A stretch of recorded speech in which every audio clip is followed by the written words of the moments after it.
these members who you're like, they're awful and terrible, and then the cameras turn off, right? And you talk to them, and you're like, actually, they're decently likable. That's not Marjorie Taylor Greene. That does not apply to her. She is exactly what you see. Congressman Jared Moskowitz here, freshman Democrat of Florida, and the person I've been wanting to interview the most. Wonderful. Yes. Wonderful. The most. Because Congressman Dan Goldman has set the expectation so high. He's like the best interview you'll ever have, has all the answers, funniest man ever. He says you're almost as funny as he is. Yeah, he's taller than I am, and that's where it ends. That's like literally where it ends. Yeah, that's where it ends. Well, how are you, Congressman? I'm good. Pleasure. Thanks for having me. Yeah, absolutely.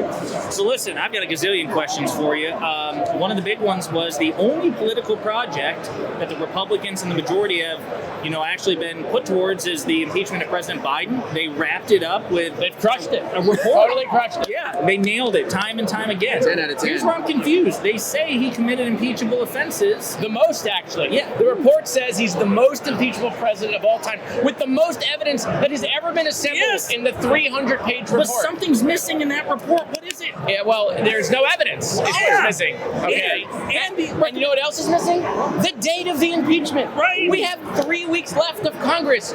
Hey, James, when's the impeachment? Schedule it. I'm available. You're James, ready to we vote? know you're watching. Are you ready to vote? I'm ready. Congressman Moskowitz, for those of you who don't know, he dared the chairman, the Republican chairman, James Comer. He said, listen, I think you offered to put the proposal forward if they would second it. No, I made the motion. You made the motion. I literally said, here's the deal. I'll make the motion. You second it. You know how this works. Right, You're the chairman. It's your Right. committee.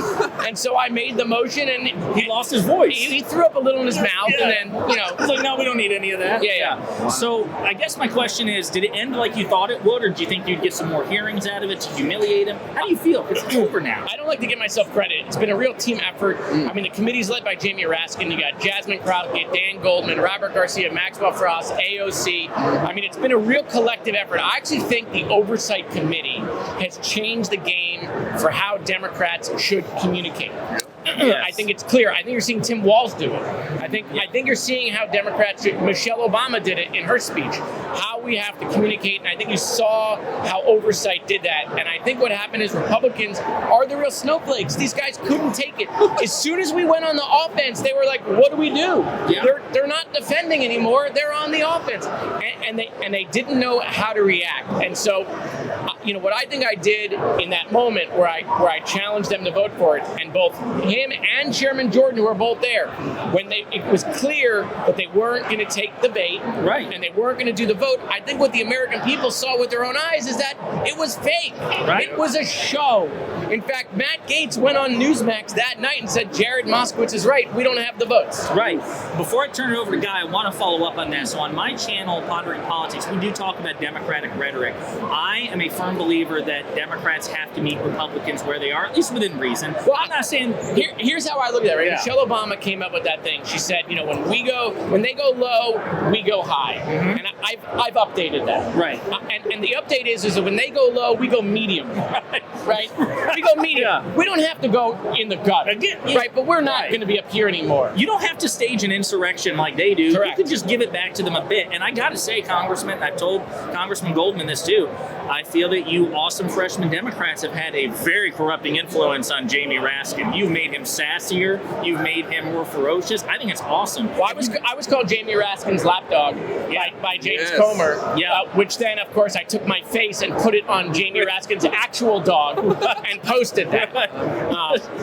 So have you noticed that dynamic? I mean, you guys have brought an energy to it, and I do mean that. Congressman Raskin has really even stepped up his game. He's a constitutional scholar, whatever. But the rhetoric there, he's also bringing the Jamie's brilliant. He's a professor. He's very gifted. Okay, and I do think that look, he's had that effect on us. Okay, because he sets the bar. But I do think, sure, we've had that effect on him, because I think what the committee has shown, and like with myself and like with Jasmine Crockett, right, a little bit of uniqueness, a little bit of sassiness, sarcasm. I mean, there's a reason why late night TV and The Daily Show and all of these things, SNL, when they do politics, why it works, right, and why it breaks through. It's because because it's entertaining with truth and facts with a little bit of humor. But Raskin, if you want to see a ranking member run a master class on what it should be like when you're in the minority fighting bullshit, okay? Jamie Raskin put on a master class this year in oversight. I completely agree. I want to ask you about bipartisanship, because even though you fight with these guys, they seem to respect you, and you even work with them. Putting out a letter with Luna recently, you work with Matt Gaetz. So do you get along with them? I worked for Ron DeSantis as the emergency management director in the state of Florida. Listen, at the end of the day, right, I don't think Republicans are bad people. I don't think Republicans are wrong all the time. When they're wrong and they're doing stupid shit, we should absolutely light it on fire. But they have good ideas once in a while, and where they have good ideas, we should work with them. That's how the system is set up to work. It's set up for compromise. And that's like, I like working with Republicans that don't have thin skin, right? That aren't, because like, we're gonna fight. Me and Luna go at it, and then afterwards we were like, I won or you won, and then we go work on the thing that we agree on, okay? And I think that's important. It's not just me. You see other members. AOC and Matt Gaetz have worked together before, right? And that sounds crazy, but that's how Congress is supposed to work. When the lights go off and the cameras are not on, there are a lot more members that have friendships, that are friendly, that talk to each other. A lot of the show, like these members who are like, they're awful and terrible, and then the cameras turn off, right? And you talk to them and you're like, actually, they're decently likable. That's not Marjorie Taylor Greene. That does not apply to her. She is exactly what you see. No, that buddy cop drama is going to happen. I believe we're going to have a Congressman Moskowitz, Marjorie Taylor Greene like comedy TV series. It's definitely. Have you ever talked to her, like sat down one-on-one or anything? By the way, I actually tried to talk to her because I'm a bipartisan guy. I want to feel everybody out. I tried to talk to her. It's not possible. She just rebuffed you. The game face is always on. Like, it's always on. Like, you got to turn it off once in a while. Right. Whereas like a Lauren Boebert, who I dramatically disagree with, like on just about everything, right? I've had a pleasant conversation with her. Right? She's very likable to talk to. A lot of self-deprecating humor, which can be very funny. Right? Not Marjorie is not like that. Marjorie is what you see on TV. She's like that in the hallways. She will yell at you as you're walking past her.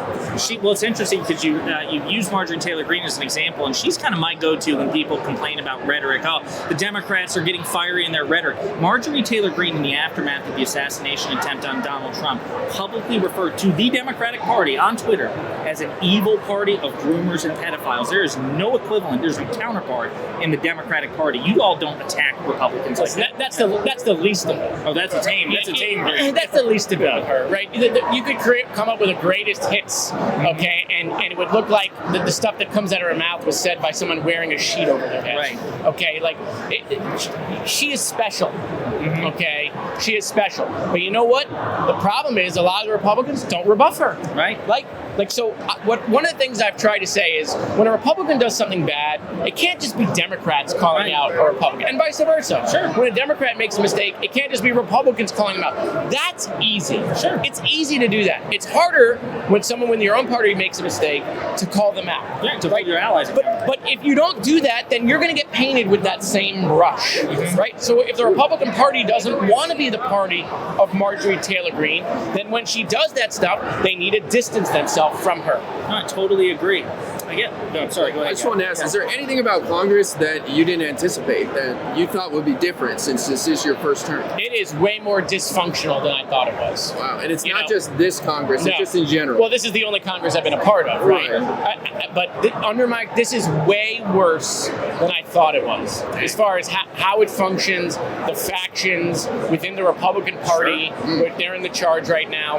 I mean, we're the least productive Congress in modern American history. Although one could say that, it took them like 10 days to get a speaker. That's a big accomplishment. We hadn't seen that before. They then got rid of a speaker. They made history. Never happened in the history of the Republic. They then, they then tried to get rid of another speaker, right? Marjorie Taylor Greene ran a motion to vacate with another speaker, and that failed. I don't think we've ever seen that happen before. Then they impeached a cabinet secretary. That has not happened in 100 150 years. Dismissed immediately. Right. Dismissed immediately. Didn't they try to hold or threaten to hold Attorney General Garland in inherent contempt? They did. They held him in regular contempt. We've not seen that in a while. Okay, and then they have a failed impeachment of the president. So they have a lot of history going on. Well, before I introduce you to our new guest here, we've done a change. We did like a quick change here. Exactly. This is Mr. Beat. Mr. Beat. He is a history YouTuber. Oh, a history YouTuber. Yeah, American political history in particular. I used to be a classroom teacher. Shit, I was actually going to get quizzed. I was AP government. My AP government teacher. Don't pay attention to this. Oh, that's awesome. Yeah, you were so much fun. I wanted to ask you. I'm asking any member of Congress I can about this, but because voting reform is so important to me, like the Big Four. Ending gerrymandering, reforming the Electoral College, ranked choice voting. But actually, one of the wild card, and maybe, I don't know if you've thought about this, but expanding the size of the House of Representatives. So what are your thoughts on what's the best path forward for voting reform? Well, so let's talk voting reform. It's a great topic, okay? Yeah. And there's some of those that I don't know that would fix it or that we need. But I'll give you one that I think is good. Gerrymandering, we have to obviously attack. Yeah. Because there's not enough, we're not fighting over enough seats anymore. Right? In the seats that are plus 20 Democrat, you run to the left. In seats that are plus 20R, you run to the right. It's becoming more polarized, more partisan, and that's why there's only 30 seats that we're fighting over every year because of gerrymandering. Like that in the state houses too, the gerrymandering. Yeah. So we, whether it's independent commissions or how it works, we have to fix that because if you want to talk about fixing Congress, you cannot fix Congress, and that's not the only thing that Congress needs. But you cannot fix Congress if you don't fix the gerrymandering because people got to stop running near their corners. Sure. It can't just be that if you win the primary, that's it. It's and that's what one of the problem is. Another issue that I think you didn't bring up that I would like to see is what do we do in independence, right? More and more people are becoming independent, yes. and they're turning away from both parties. Those are the more moderate Americans. The parties are now becoming more pure, right? You got to be a Democrat. You got to agree Democrats 100% of the time. Republicans, you got to agree 100% of the time. And a lot of the moderates are not voting in primaries because they're independent. I really think we have to figure out how we get independents back involved in the primary process, right? You can't vote in both a Democratic or Republican primary, but I think that independents should be able to pick, right? Where you get to vote in a primary and you can pick where you're going to go. That's your one vote for the primary cycle. Yeah. But this idea that 50% of the country is not voting in primaries is crazy. It is crazy. I mean, has it even crossed your mind that the House of Representatives has not expanded since 1929? It's nearly been 100 years. Yeah, so I represent 750,000 people. Exactly, that's a lot of people. It's a lot of people. In some districts, mine's a little more compact, but some districts are huge, right? And so look, I'm not against the idea of expanding it. First of all, that would happen if we made DC the 51st state, which needs to happen. It would expand a little bit. But I'm not against that idea. I am against expanding the Supreme Court. I don't think that is how you fix it. Okay. We started this hot war at the Supreme Court. Democrats got rid of the filibuster on federal judges. Republicans repaid that favor by getting rid of the filibuster on Supreme Court judges. What I realized about DC, you asked this question, someone else asked this question, one of the DC's like high school. It's literally like high school. Everyone wants to sit at the cool table. More, it's like, if you do this to us, we're going to do it back. It's tit for tat. We cannot start that hot war where we start changing things, because if we change it when we have power, they're going to change something else when they have power. And we have ruined the Supreme Court by getting rid of the filibuster on judges in general. And then the Republicans ruined it by getting rid of the filibuster on Supreme Court justices. You can get a Supreme Court justice now with 51. It used to be 60. Yes. When it was 60, you got more moderate people. Now you're getting partisans. Okay. So out of curiosity, so obviously you're really close with Congressman Raskin. He is an outspoken supporter of Supreme Court reform. Are there any Supreme Court reforms you'd be interested in? Ethics reform. Yeah. Why are they on on private planes of donors that then have issues in front of their court. Yeah, exactly. Okay, I mean the stuff that's going on with Thomas and his wife is just ridiculous. Most Americans don't know and aren't paying attention. But CEOs of America couldn't get away with the stuff that Supreme Court justice. So I'm for ethics reform within the Supreme Court. There's no doubt we have to have ethics reform. We could figure out how they get around the country. The U.S. government has planes. Congressman, they only make $250,000 or $300,000. No, but look, but they have security issues, right? Sure. We have planes that we have dignitaries use around in the U.S. government. We can help them get around. We can help them with that stuff. They shouldn't be relying on billionaires to fly around the country when the U.S. government has planes. That would be an easy solution with dealing with travel, right? Travel is, we're now going to fly you around. And we immediately cut out this idea that they're going to go to their rich friends to travel around. And seek that patronage. And seek that patronage, 100%. Also staying at people's homes, right? Like, yeah, you can go stay at your friend's house, but going to stay at, a ranch in Jackson Hole owned by a billionaire who also is linked to the Heritage Foundation, who has a case in front of you, right. That stuff's got to stop. 100%. It's got to stop. If we took the rules that apply to a congressman, okay, and gave it to the Supreme Court, none of this would fly. It would all be outlawed. Because I'm pretty sure you all are under is a $50 gift rule. I can't hand you a bottle of water without there being an ethics complaint. We can't. 75% of the stuff they're doing, we can't do. Yeah, it's so insane. My question for you is: you have come into Congress in the minority, right? Democrats are in the minority. In many ways, you have been the de facto majority because so many of the must-pass bills. Debt ceiling, right? Ukraine, Israel, all the government shutdowns. Yeah. My question is, we're favored to win the House. It's not guaranteed. We need to, fight like hell to make that happen at the ballot box. But if you all take the majority, will we still see that fire maintained that you all have brought in the minority? Once you all are in ability to exercise power to dictate the agenda, will we still see the feisty, passionate Congressman Moskowitz in power? We're going to have to, because remember, we're now going to be fighting against the minority, who's going to try to paint us for doing everything bad and everything terrible, even before we have our first committee, right? And they're probably better in the minority than they are in the majority. In fact, there are members on their side that can't wait to get back to the minority. They hate governing. They don't want to do the job. That's right. They don't want to make decisions. I have to come to you? Sorry, I'm being talked to off screen. Yeah. Hi, I love you too. We'll talk later. I'm filming. But there are Republicans who can't wait to get back to the minority, and so we're going to have to fight them. Those hearings now, we're going to have to bring that same passion to fight the nonsense that's going to go on. I love what Oprah came up with: common sense over nonsense, right? And we're going to have to do that in the majority. I want to paint a picture for you because I thought about this the other day. Right? We need to win. We got to stop Trump for the country. But the history that's about to happen, multiple history, by the way. One, you're talking about the first female black president. We could have the first African-American Speaker of the House in Hakeem Jeffries, who will be amazing. Mm-hmm. And you could see the first female black president being sworn in by the first female black Supreme Court justice. That'd be right. That is where we could be headed to show the progress to children of this country on how far we've come. And it's the government they deserve, not what Trump wants to do to this country. That's a really aspirational vision. I'm definitely looking forward to seeing that. I've got one last question for him, but I want to throw it back to you in case you had anything else. I mean, what is your number one issue that you want every American to be thinking about, that you fight for more than anything? Well, the issue I fight for more than anything, and I know it's not a top issue like the economy or things of that nature, but I graduated Marjorie Stoneman Douglas High School. Right? I'm from Parkland. I was there the night when 15 kids and 2 adults didn't make it out of my school. And then I passed the Marjorie Stoneman Douglas School Safety Act, which was a bill in Florida, because I was in the state legislature at that time, that raised the age to buy any gun to 21. In Florida, we did this. Raised the age to buy any gun to 21, 3-day waiting periods, and red flag laws. Those red flag laws, by the way, have been used 19,000 times now in 6 years in Florida. Red Florida, right?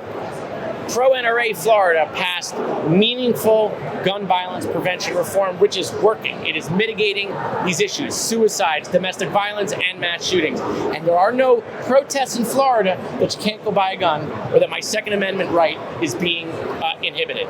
And so for me, if we got back into the majority, I really want to see us take red flag laws and pass that nationally.